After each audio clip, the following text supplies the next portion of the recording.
Eto kasi yung cellphone ko na to ang nagcha-charge. Guys, tingnan nyo. Gina-charge ko mismo yung cellphone na gamit ko.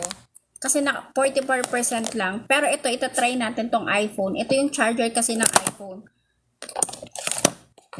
So, bumili na kayo, mag-checkout na kayo dito sa aking yellow basket. So, ito ang charger ng iPhone. At ito yung iPhone ko. Papakita ko sa inyo na nagcha-charge siya. Yan. Oh guys, tingnan nyo, nag-charge siya. Lobat na lobat to. Nag-charge yung aking cellphone na iPhone. Ang ginamit ko po ay ito. So, biruin yun, Bluetooth na to. Ito ay wireless earbud na may kasama po siyang power bank. Nag-charge po ito. Nag-charge. Guys, i-check out nyo na to. Napakamura, 140